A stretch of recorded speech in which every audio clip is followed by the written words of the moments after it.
Mas um dos critérios fundamentais para escolher quem votar é se esse trabalha, se empenha por essa sociedade onde as pessoas possam viver e viver dignamente. Se existe esse ou aquele candidato, esse ou aquele partido que vai na contramão daquilo que é melhor para a sociedade, melhor para o ser humano, ele está, na verdade, na contramão de um projeto que nós temos como fundamental, que é o projeto de Jesus. Jesus disse: eu vim para que todos tenham vida e vida em abundância.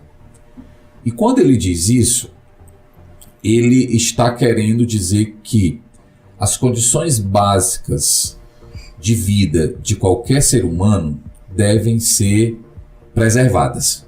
Haja vista que quando nós rezamos o Pai Nosso, a gente reza com o desejo de que o pão nosso possa estar em nossas mesas. O pão nosso de cada dia nos dai hoje. Então, um dos pedidos do Pai Nosso é algo material. É algo que é fundamental para que possamos viver bem e viver com dignidade. Portanto, a primeira coisa que devemos lutar substancialmente é para favorecer as condições básicas de qualquer ser humano. Aí alguém pode se perguntar: quais são as condições básicas? A mais elementar, sem dúvida, é de alimentação. É a mais elementar. É por isso que Jesus, tão profeticamente no Pai Nosso, nos insiste que todos os dias relembremos: olha, o pão nosso de cada dia nos dai hoje. Então a fome e a miséria, sem dúvida, são um grande pecado que grita aos céus. E aquilo que São João Paulo II dizia, é um pecado social da qual todos nós temos também a nossa parcela de contribuição. Então, nós podemos olhar para esta realidade da fome e da miséria, e as pesquisas indicam que o Brasil ele tem voltado para esse mapa, o mapa da fome e da miséria. Essa é uma realidade dramática, que qualquer governante precisa enfrentar isso com muito entusiasmo. E aí existem outras realidades também que são fundamentais. Podemos mencionar moradia, saúde, educação, lazer. Então são questões que inclusive são previstas na nossa Constituição, que devem ser asseguradas pelo poder público a todo cidadão. Então essas são as condições básicas que o governante ele precisa estar atento para desenvolver. E aí nós podemos constatar no Brasil os males da fome, da miséria, moradores de rua, da falta de atendimento hospitalar básico, de escolas precárias. Então, nós podemos ver males que estão diretamente ligados à falta dessas condições mínimas para viver com dignidade. Quando eu digo que defendo a vida, então é preciso que estas questões estejam também levadas em conta. E aí eu vou dizer, existem outros males. E nós vemos muitas vezes cristãos que se colocam como candidatos, né, e dizem assim: eu sou a favor da vida. O ser cristão implica para mim, né, defender a vida em todas as suas circunstâncias. O primeiro direito fundamental que qualquer indivíduo tem já é assegurado quando ele é gerado. É assim que entende a lei brasileira. E é importante o entendimento da lei brasileira, porque o aborto é uma questão muito complexa. Mas, em grande parte, aqueles que estão aí discutindo o aborto também deixam de discutir questões que são muito mais amplas, que é as questões relacionadas hoje, por exemplo, à revolução sexual, ao sexo livre, né, a falta de educação sexual. Então são questões que muitas vezes passam ao largo dessa discussão a respeito do aborto. Qual é o mal maior? Qual é o mal menor desses males?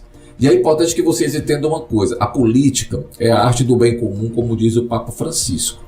Mas a política realizada pelos partidos políticos, ela é sempre uma coisa imperfeita. É sempre em busca de algo que favoreça mais do que menos.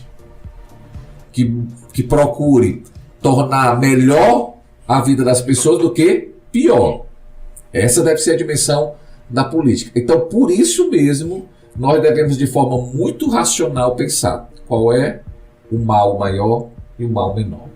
Algumas pessoas elegem apenas alguns males e esquecem de outros, elas podem estar aí abrindo caminho para uma discussão muito superficial da raiz dos males, dos problemas e ao mesmo tempo até da solução de problemas.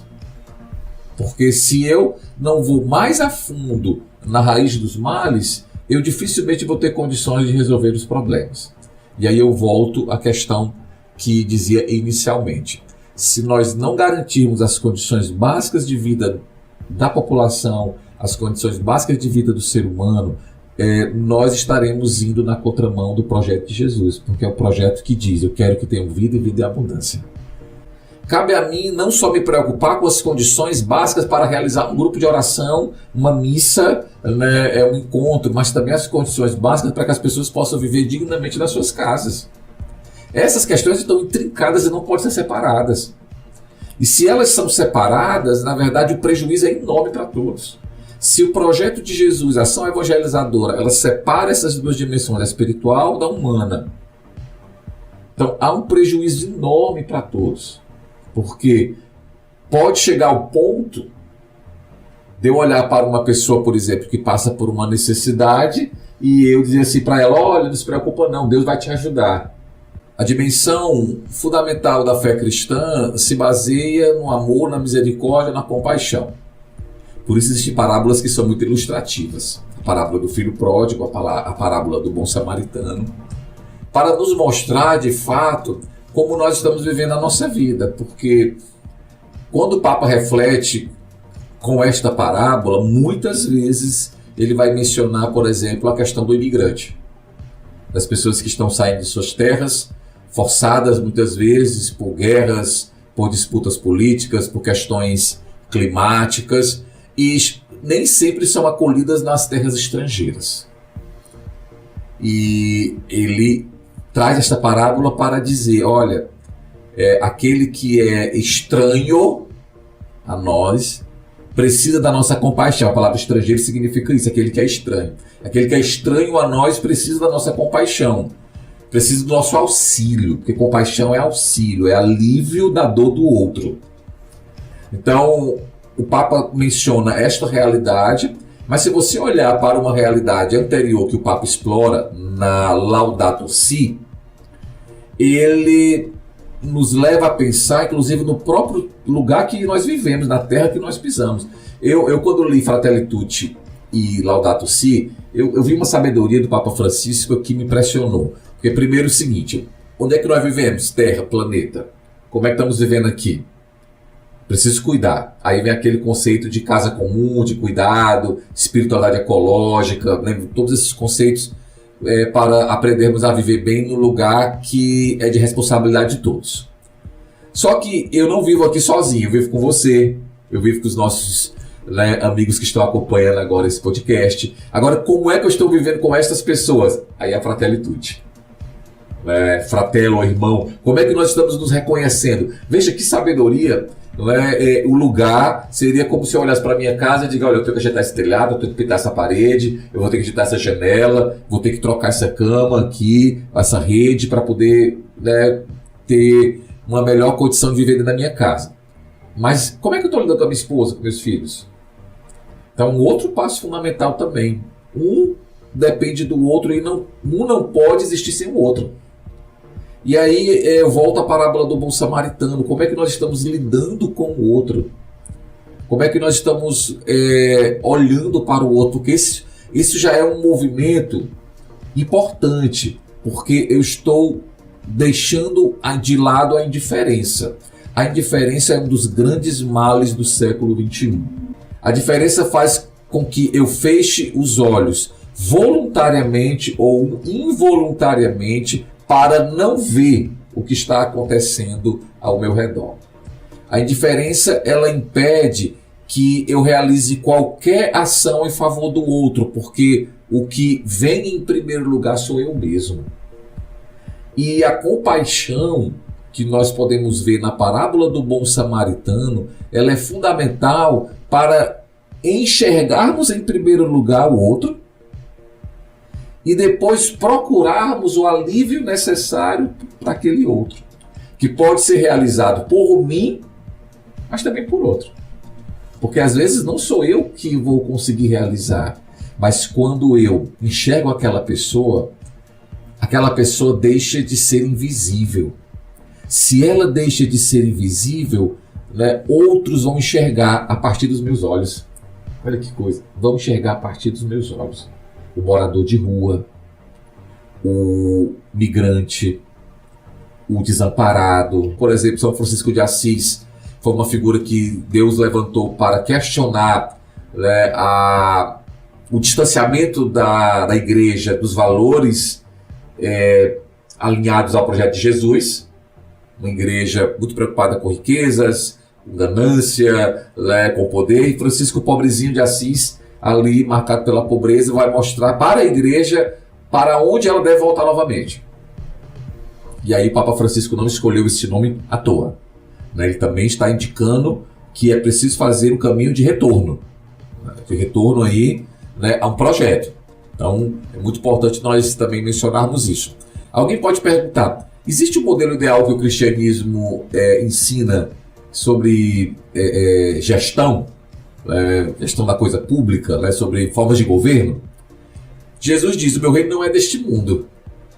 Logo, ele não está querendo dizer que a gente não deva se preocupar com as questões ligadas à política. Não, mas ele está querendo dizer o seguinte, eu não vim estabelecer uma nova forma de governar. Eles estão governando assim, eu não vim para governar. Eu não vim para dizer assim, olha, é a democracia, a monarquia, é o parlamentarismo, é isso que é o melhor. Não. Eu quero que vocês entendam que em tudo que escolherem é preciso que o meu projeto possa permear isso. E essa é a grande questão hoje fundamental, né? A democracia, né, ela se dá logo após as grandes revoluções, a Revolução Americana, a Revolução Inglesa, a Revolução Francesa. Elas foram fazendo com que os antigos ideais, né, da Grécia eles voltassem à cena, né, a democracia grega pudesse ser novamente trazida como um exemplo, como modelo, e aí a igreja está ali também. E aí você percebe que nesta ruptura e nesta mudança existiam aqueles que queriam a monarquia continuasse, estavam estabelecidos dentro dessa forma de governo, inclusive resistiram a essa mudança para a democracia. Hoje a gente percebe que grande parte já está estabelecida, né, nessa forma de governar, né, nesse jeito de governar. A própria doutrina social da igreja vê com bons olhos essa forma de exercício, né, do poder, né, que é a democracia, faz menção a isso. Então, no fundo, o que é necessário para nós percebermos é aonde está o projeto de Jesus. Não é, por exemplo, querer estabelecer aqui um governo terrivelmente evangélico, como nós escutamos essa expressão. Não é isso, né? O projeto de Jesus não veio para estabelecer uma teocracia. A necessidade é onde é que está o projeto de Jesus? Porque a democracia, ela é um governo que admite, nós falávamos disso já aqui em um episódio, admite as diferenças. Então, se eu quero um governo terrivelmente cristão, usando essa expressão mais uma vez, logo eu não vou admitir diferença. Então eu impeço a dimensão do diálogo religioso. E não é isso que se espera, né? Se espera realmente que haja diferenças e que nas diferenças se discutam para se buscar o que é melhor. O que é que se espera de cristãos na política? É que eles façam esse projeto de Jesus acontecer. E esse projeto leva em conta também o direito do outro existir e do outro ser. Então, não podemos pensar assim, eu vou estar com o cristão ali para ele defender o interesse da minha igreja. Hoje nós temos, né, uma forte bancada, né, que é resultado de um projeto organizado, né, do movimento evangélico para ter gente no poder, para defender os interesses deles mesmo. Porque muitas igrejas evangélicas, elas são empresas. Elas têm uma teologia que se fundamenta no enriquecimento. Então, se é assim, quanto mais poder, mais eu vou favorecer o meu intuito de lucrar. O resultado do diálogo da escuta nem sempre vai ser favorável a todos. Agora mesmo na eleição tem gente que está satisfeito com a forma de governar e outros que não, que querem mudança, é um direito. E aí pode ser que no final, na segunda-feira, né, estejamos aí felizes, outros tristes, né, com o resultado. É algo que precisa ser admitido. Então, a partir do momento que eu medio o diálogo, que eu medio a escuta, que eu converso, eu preciso entender também que pode ser que no final das contas hajam posicionamentos que sejam mais favoráveis ou menos favoráveis ao que eu penso, ao que eu acredito. O diálogo é uma arte. E sabendo que as coisas podem ser menos favoráveis a mim, não devo me impedir de mesmo assim dialogar. Então, essa é uma questão. Seja para tratar de questões delicadas, como aborto, ideologia de gênero, união homoafetiva, seja para tratar de outras questões mais simples. Se deve buscar a acolhida, se deve buscar sempre a dimensão misericordiosa, sem deixar de lado também a dimensão da justiça, para que assim criemos uma sociedade da tolerância. As pessoas às vezes não sabem o que é tolerância. Elas acham que tolerar é admitir que a pessoa ela age de qualquer forma. Isso não é tolerância.